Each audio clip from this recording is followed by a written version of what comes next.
ব্যবসা শুরু করছে, দেশের মানুষ গোড়া দেখে নাই, গোড়া দেখে 10টা 5টা করে দেবে, এই করে তো মাসে বহুত টাকা ওড়ে। গোড়া তো দেখে পাগল ছাগলের না। হ্যাঁ হ্যাঁ হ্যাঁ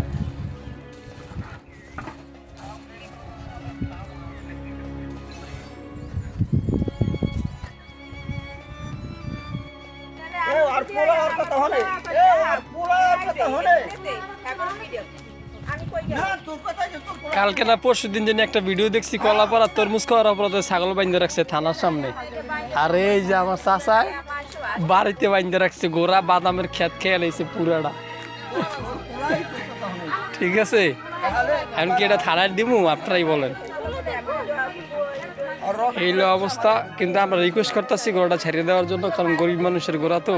আচ্ছা, গরিব মানুষ তাহলে গোড়া কেনার দরকার কি, বিলাসিতার দরকার কি? এটা তো একটা চিন্তার ব্যাপার।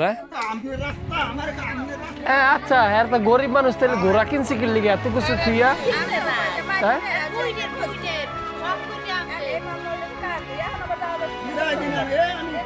গোড়া তো একটা জমিদারি ঐতিহ্য।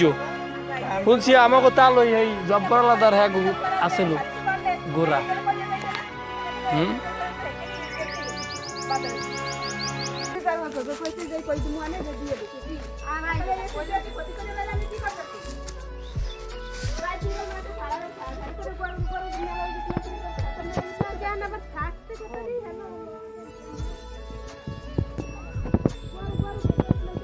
আমরাও কই বাবা, গরিব মানুষ ছাড়িয়ে দাও। রাইতে বান্ধ না কাকা গোড়া। বাদাম খেয়ে লাইছে আমার চাচার, পুরো ক্ষেতের বেমালা বাদামই খাইছে। তারপর আমরা রিকোয়েস্ট করতেছি গোড়াটা ছাড়িয়ে দেওয়ার জন্য।